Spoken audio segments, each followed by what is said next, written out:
여러분 대강절을 혹시 아세요? 요즘 교회들은 대강절을 이렇게 별로 잘 이렇게 관심을 두지 않기 때문에 모르시는 분들이 좀 있겠지만 그 애드벤트라는 말 들어보셨을 겁니다. 대강절, 기다릴 때, 내려올 강, 그러니까 내려오는 것을, 누군가가 내려오는 것을 기다리는 그런 명절이죠. 그래서 성탄절 전에 4주일 동안 지킵니다. 그래서 지난주가 첫 번째 대강절 첫 번째 주일이었고 오늘이 두 번째 주일입니다.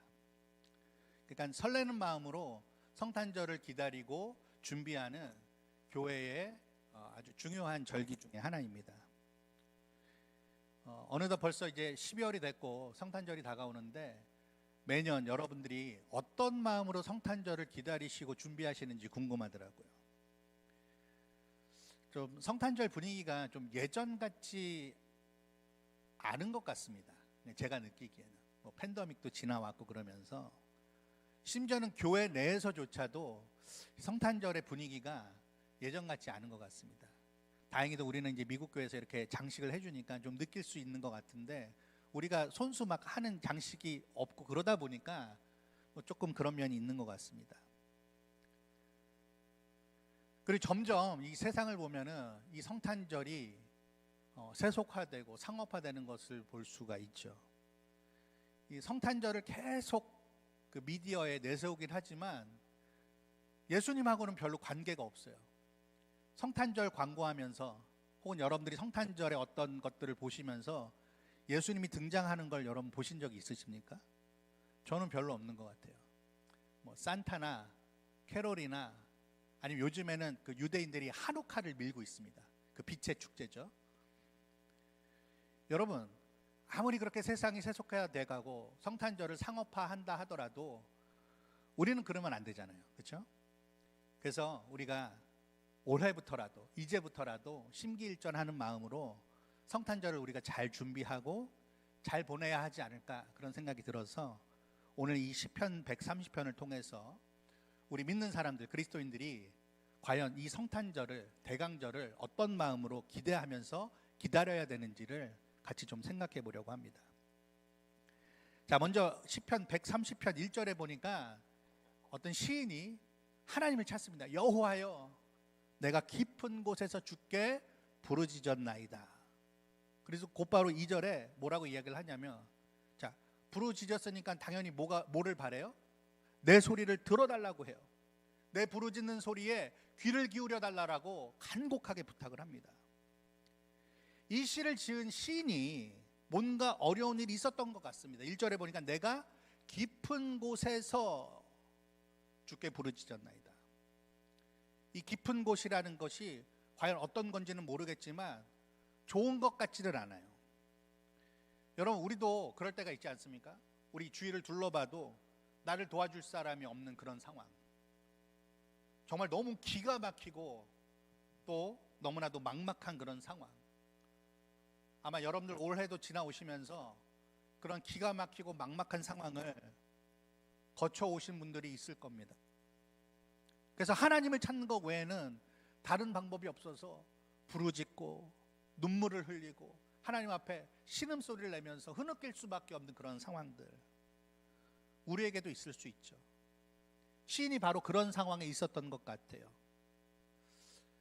여러분 우리가 그런 상황 가운데 있는 주위의 사람들을 우리가 발견할 때마다 우리가 그런 사람들을 좀 잘 챙기면 좋을 것 같아요. 그게 교회예요.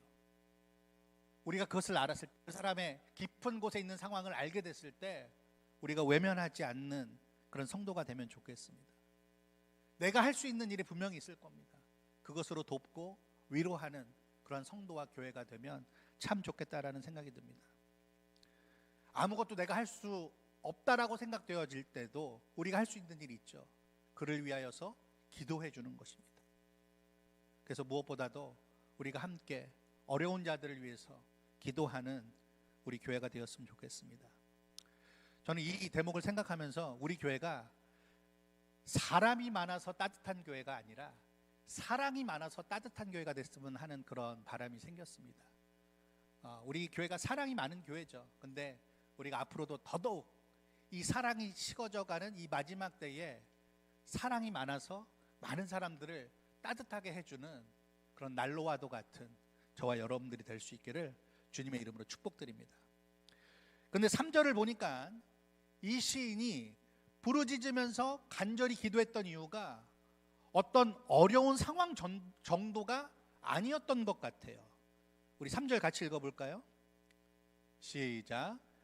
여호와여, 주께서 죄악을 지켜보실진데 주여 누가 서리까?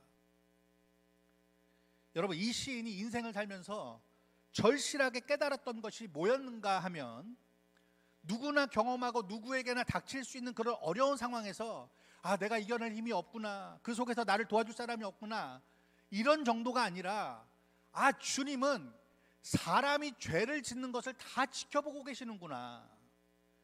그래서 사람은 결코 그 죄를 하나님 앞에서는 숨길 수 없는 거구나.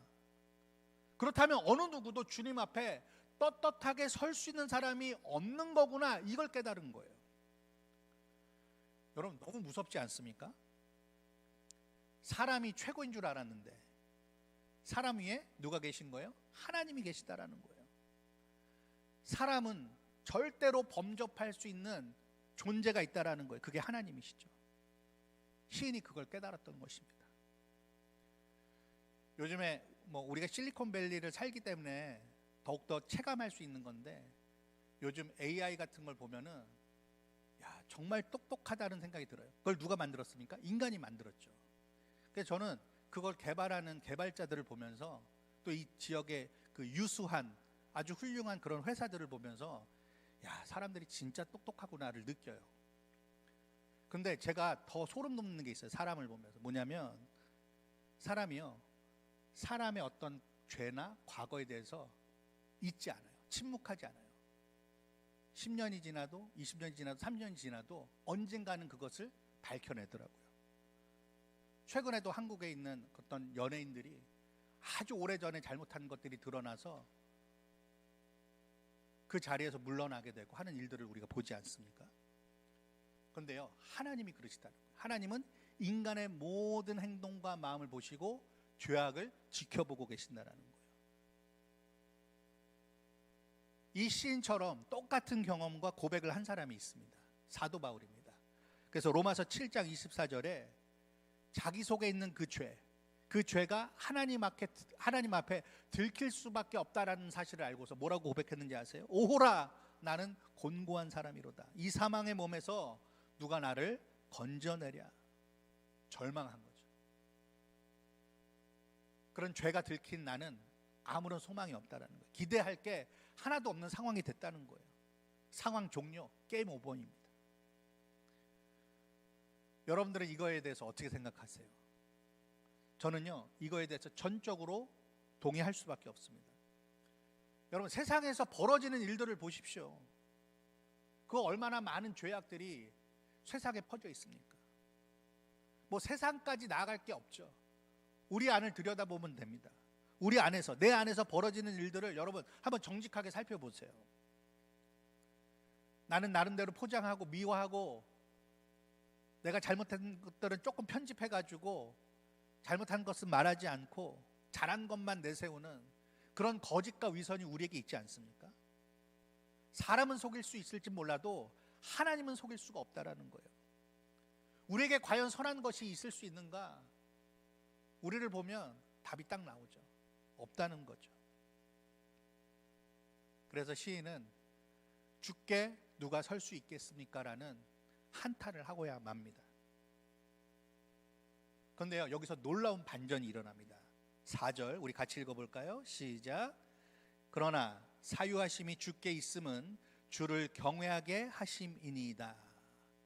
자, 주께서 죄악을 지켜보고 계시기 때문에 주님 앞에 감히 설 수 있는 사람이 하나도 없다라는 것을 이 깨달은 시인이 동시에 깨닫게 된 사실이 또 있습니다. 그게 뭡니까?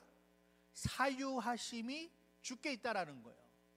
자, 여기서 말하는 사유는, 사유라는 그 한국말 단어가 한자로 여러 개가 있어요. 막 열 몇 개가 됩니다. 생각하다는 그 사유가 아니에요. 뭐냐면 법정 용어입니다. 사면이란 뜻이에요. 사면. 그래서 새 번역 성경에 보면은 이 구절을 이렇게 번역을 했어요. 용서는 주님만이 하실 수 있는 것이므로 우리가 주님만을 경외합니다. 이렇게 번역을 했습니다. 용서하실 수 있는 특권이 누구에게만 있다고요? 하나님께만 있다라는 거예요. 그러니까 정리를 해보자면 시인이 깨달은 것은 주님이 누구이신가 하는 거예요. 이 주님은요, 사람과는 차원이 다르신 분이십니다. 근데 어떤 분이신가? 주님은 사람들의 모든 죄악을 지켜보시는 분이라는 거예요. 그래서 우리는 한 사람도 빼놓지 않고 죄인으로 인정받을 수밖에 없어요. 그 하나님 앞에서는. 그럼 결과는 무엇인가? 심판의 권한을 가지신 하나님께서 우리들을 처단하셔서 죽음으로, 지옥으로 내모시는 것, 우리는 할 말이 없습니다. 항소할 수가 없어요. 그런데 이것을 거꾸로 바꿔서 생각해 보면 이 주님만이, 심판하실 수 있는 권한을 가지고 계시는 이 주님만이 어떻게 또 하실 수 있어요? 사면해 주실 수도 있고 용서해 주실 수 있다라는 권한도 된다는 뜻이겠죠. 이걸 깨달은 시인에게서 자연스럽게 생기는 마음이 있었습니다. 그게 뭡니까? 경외하는 마음이었어요. 경외심. 경외심이 뭡니까? 하나님을 하나님으로 인정하고 높이는 마음입니다.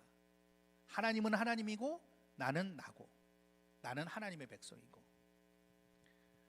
어제 새벽에도 우리가 느헤미야 마지막 부분을 살펴보면서 새벽에 이 말씀을 나눴는데, 경외심이라는 것은요, 여러분, 한낱 감정이 아니에요. 하나님께 대한 절대적인 두려움, 그리고 하나님께만 순종하고자 하는 마음, 그게 경외심입니다. 느헤미야서 마지막 장을 보면요, 유다 백성들이, 예루살렘에 거주하던 백성들이 이 경외심이 사라지니까 온갖 잘못된 행태들이 나타나고야 맙니다. 여러분, 경외심이 사라지면 신앙은 무너진 것입니다. 경외심이 사라지면 어떻게 하게 되죠? 자꾸 세상의 가치와 타협을 하게 됩니다. 하나님을 택해야 되고 하나님을 앞세워야 됨에도 불구하고 자꾸 당장의 내 유익, 당장 내가 모면할 수 있는 일들을 택하게 되는 것이죠. 여러분, 인간에게 주어진 자유는 선택의 자유라고들 합니다. 우리가 마음대로 선택할 수 있죠. 내가 먹고 싶은 거, 내가 살고 싶은 곳 다 선택할 수 있습니다. 하나님께서 주신 좋은 자유예요. 그런데 이 자유가 어디까지 선을 넘어버렸냐면은 내가 하나님도 선택할 수 있다라고 그렇게 생각을 하게 된 거예요. 진짜 선을 넘은 거죠. 그래서 하나님을 내 우선순위에서 자꾸 밀어냅니다. 하나님은 조금 다음에, 하나님이 이해하시겠지. 왜 그렇게 된다고요? 경외심이 실종되기 때문에. 여러분, 이렇게 되면요, 한 개인이 무너지는 것뿐만 아니라 가정이 무너지고 공동체가 무너집니다. 여러분, 구약 성경을 읽어보시면 이스라엘의 역사가 계속 그렇게 반복되잖아요. 하나님을 경외하는 그 경외심이 사라질 때에 한 개인이 어떻게 망하게 되고, 한 공동체가 어떻게 망하게 되고, 한 민족과 국가가 어떻게 망하게 되는지를 우리가 계속해서 반복해서 보게 되지 않습니까? 여러분, 성경은요, 분명하게 우리들에게 가르쳐주고 있습니다. 뭘 가르쳐주고 있느냐? 하나님은 우리 사람과는 차원이 다르신 존재다. 두려우신 분이다. 우리가 마땅히 경외심을 가져야 될 대상이다라고 가르쳐주고 있어요. 왜 그런지 아십니까? 시인이 고백했던 것처럼 하나님은, 우리 주님은 사람의 모든 행동, 말, 생각, 마음을 감찰하시는, 지켜보고 계시는 분이시기 때문에 그렇습니다. 그런데 너무나도 안타깝게도 우리 사람들은, 인간들은 늘 죄악을 향해서 달려갑니다. 가만 보면 이 사람은 하나님이 좋아하지 않는 것을 하려는 경향이 있는 것 같아요. 저에게도 그런 경향이 있는 것 같아요. 여러분들 아닌 척 하시지만 여러분들에게도 있다는 것 제가 압니다. 사람은요, 하나님을 배제하고 자기 마음대로 나아가려고 하는 그런 해괴한 관성이 있어요. 이 멈춰야 되는데 멈추려고 하지 않습니다. 하나님이 그걸 다 아세요. 근데 동시에 하나님은요, 그렇게 죄악으로 항상 달려가려고 하고 자기 마음대로 살기를 좋아하는 이 죄인들을, 사람들을 어떻게도 하실 수 있는 분이라고요? 용서해 주시고 다시 받아주실 수 있는 분이기도 하십니다. 구약 성경이 사람의 반복되는 경외심 상실, 죄악으로 달려가는 모습도 보여주지만 또 반복적으로 뭘 보여주죠?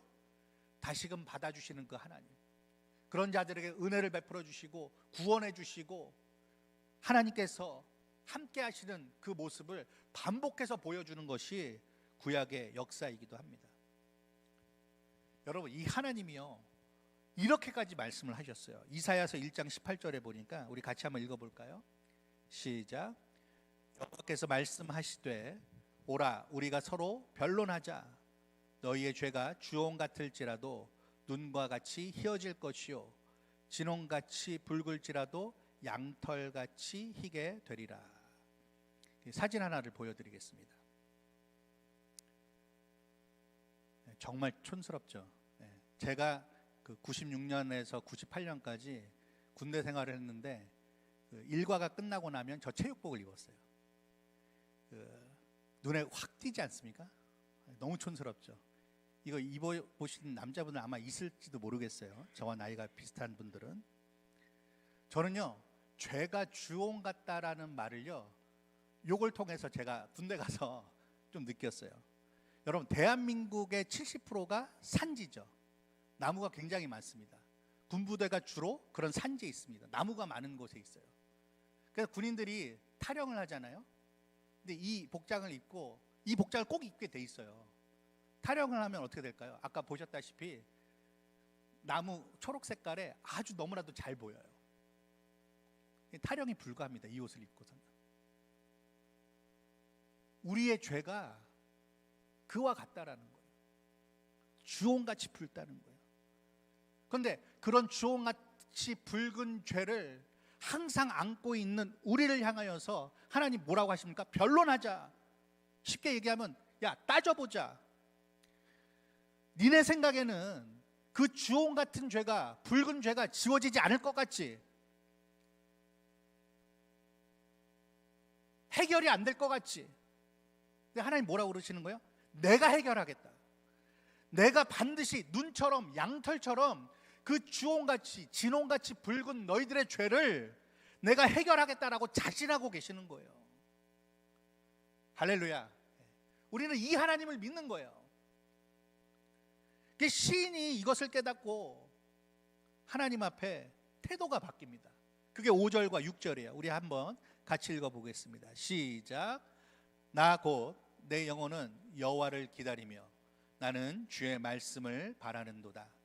파수꾼이 아침을 기다림보다 내 영혼이 주를 더 기다리나니 참으로 파수꾼이 아침을 기다림보다 더하도다.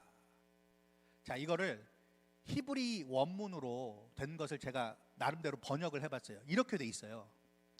내가 여호와를 기다린다. 그를 기다린다. 내 영혼이. 그리고 그의 말씀을 내가 바란다. 내 영혼이 주님을 향하여 기다리고 있다. 아침을 향하는 파수꾼보다 더, 아침을 향하여 있는 파수꾼보다 더, 이렇게 되어 있어요.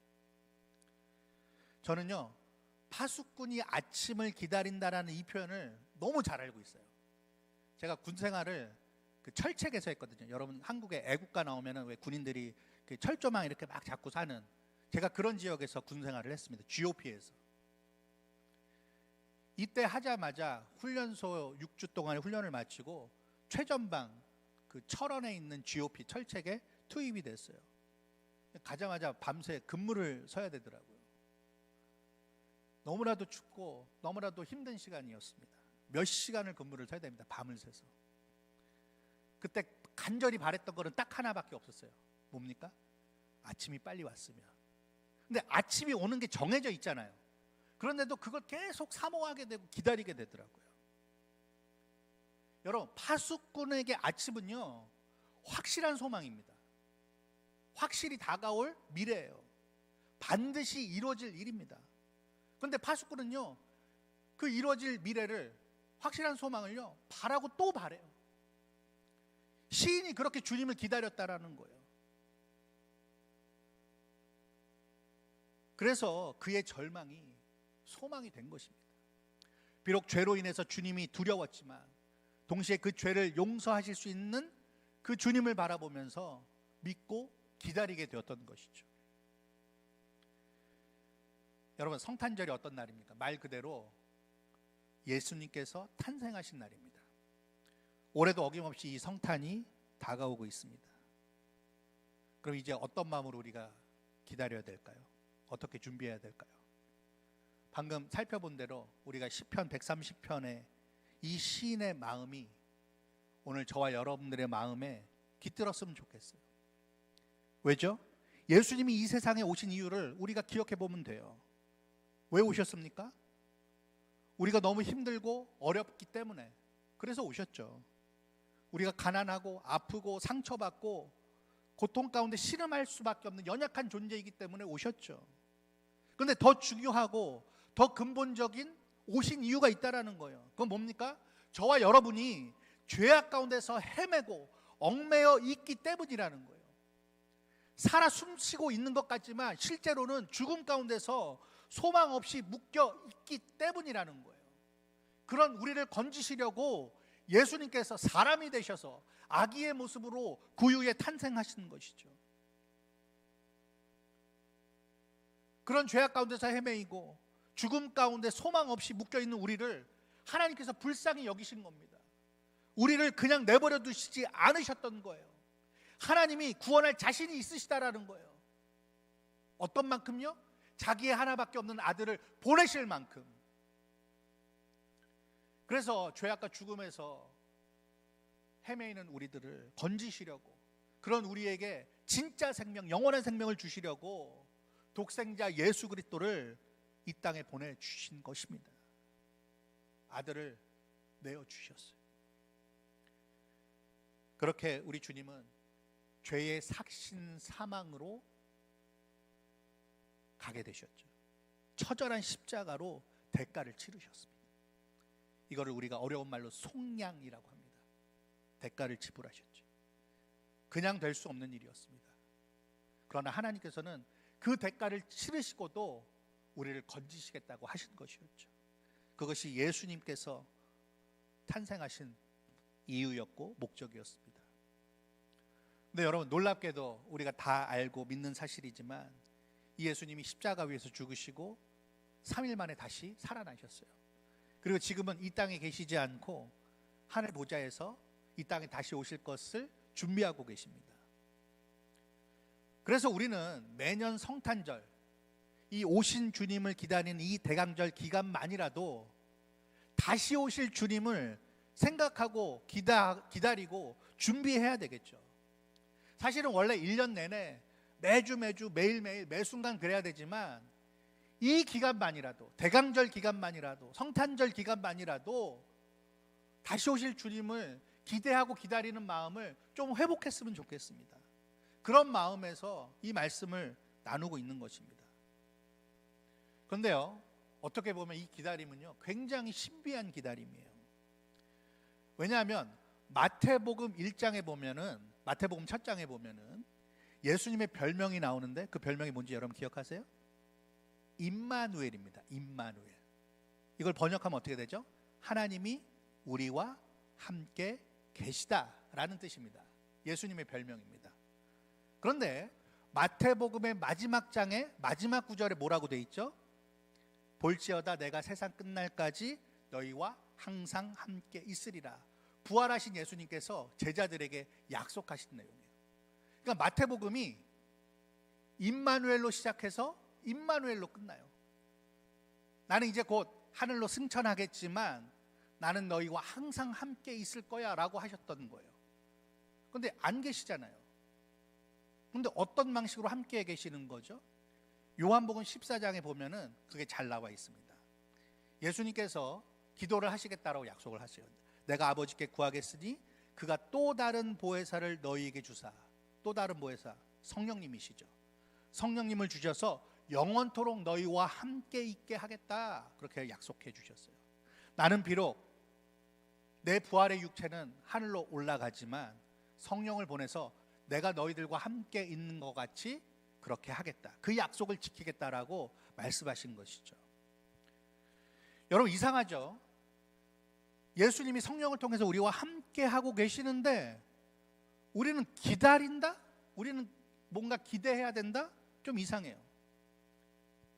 근데 여러분 아실란가 모르겠어요. 함께 있는데 보고 싶은 거 너무 경험하신 지 오래되셨나요?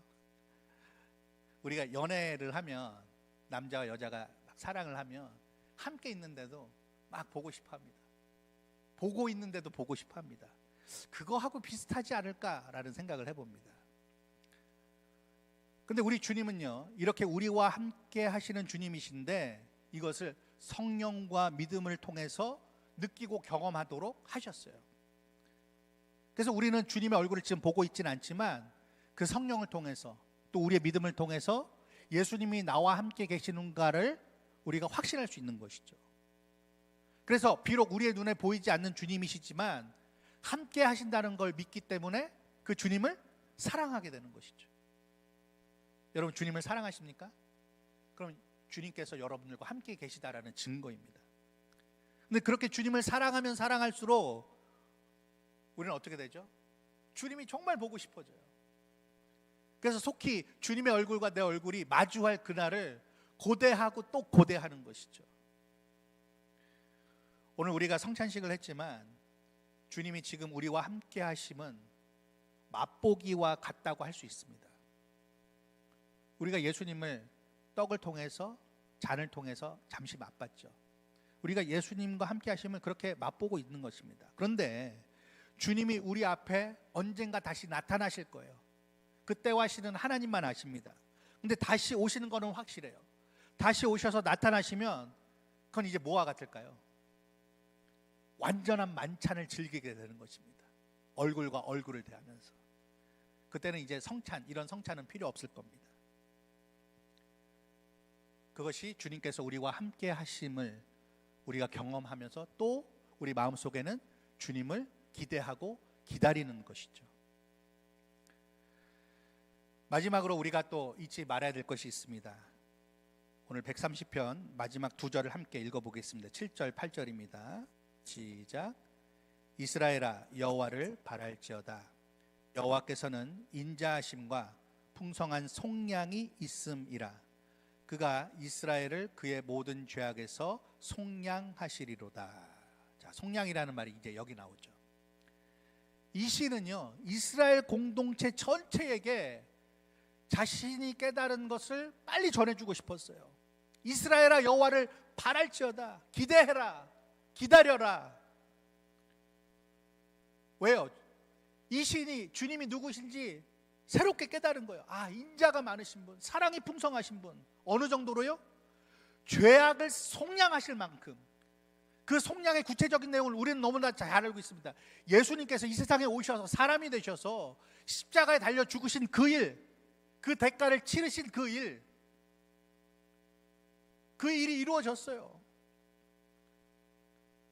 그래서 이 주님을 기대하고 기다리는 여러분들 한 사람 한 사람의 그 아름다운 고백과 신앙이 단순히 여러분들만의 고백과 신앙으로만 만족되면 안 돼요. 거기서 멈추면 안 됩니다. 여러분, 저도 있는데요. 여러분들 가족 중에, 심지어는 여러분들 자녀들 중에, 그리고 여러분들 주위에 뭐 친구도 좋고 친인척도 좋고 동료도 좋고, 여러분 이 주님을, 이 긍휼이 많으시고 우리의 죄를 속량하신 이 주님을 아직도 모르는 분들이 많이 계시죠. 네, 저도 있어요. 그런데 여러분, 그분들 역시 여러분들이 지금도 기대하고 기다리는 주님이 필요한 자들 아닙니까? 그거 너무나 확실한 사실 아닙니까? 그렇다면 저와 여러분이, 그런 우리의 주위의 분들도 주님을 온전히 알기를 바라신다면 어떻게 하면 좋을까요? 더 이상 미뤄서는 안 돼요. 이번 대강절 동안만이라도, 이번 12월 성탄 시즌 동안만이라도 우리가 뭔가를 좀 해보면 좋겠어요. 여러분, 여러분들의 입술을 벌려보십시오. 시인이 7절에 이야기한 것처럼 이스라엘아 여호와를 바랄지어다. 입술을 벌리세요. 여러분들의 큰 긍휼을 베풀어 주신, 은혜를 베풀어 주신, 아들을 아끼지 아니하시고 우리에게 선물하신 그 하나님을 이야기해 보세요. 그리고 여러분들의 손을 벌려 보세요. 여러분들이 받았던, 여러분들이 느꼈던 그 하나님의 사랑이 어떠했는지 우리가 먼저는 기도가 필요하겠죠. 하나님, 내가 예수님이라는 복음을 전할 때 저들도 예수님이 꼭 필요한데 내가 참 두려운 마음도 있습니다. 이게 될지 안 될지. 근데 주님, 그 마음 열어주세요. 저들이 내 손을 통해서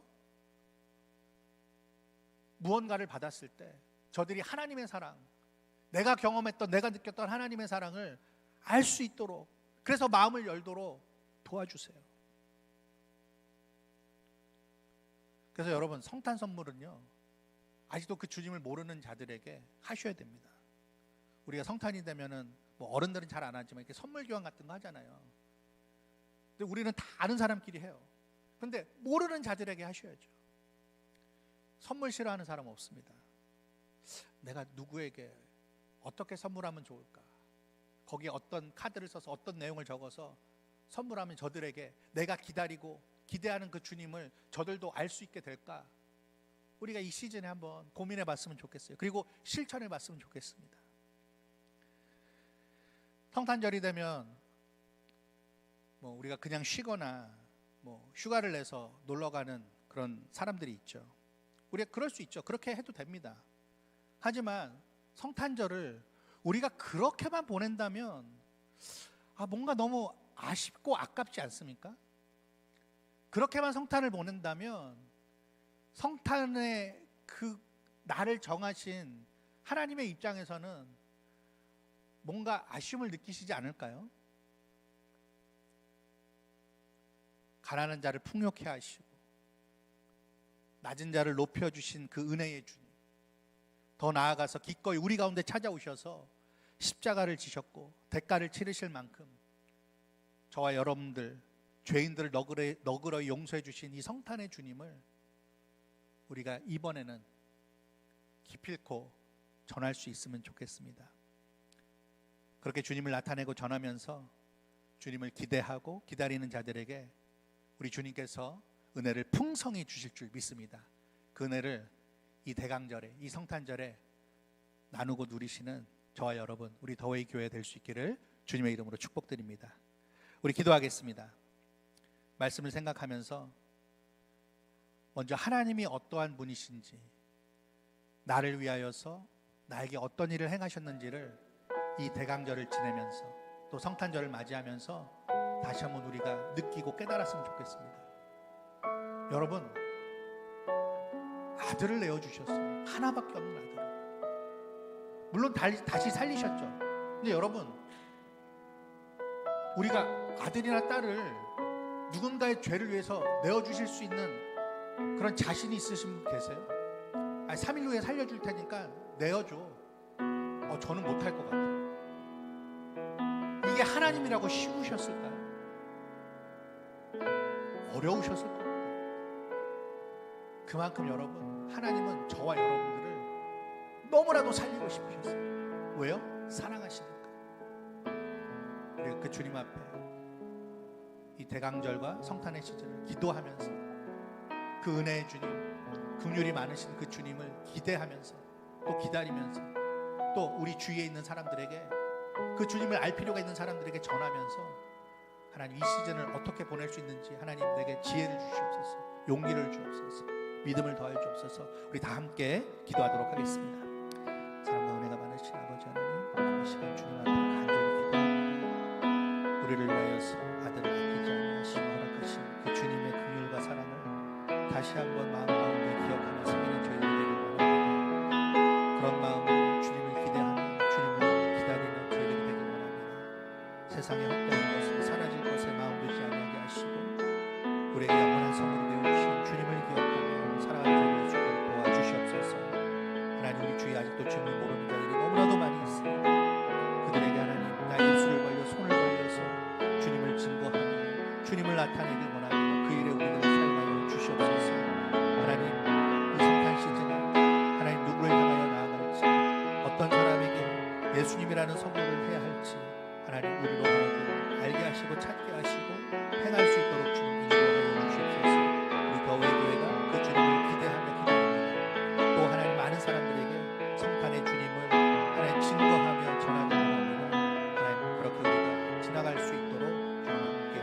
주시옵소서. 지금은 우리 구주 예수 그리스도의 은혜와 하나님의 크신 사랑과 성령께서 우리와 함께 하심이 다시 한번 주님 앞에서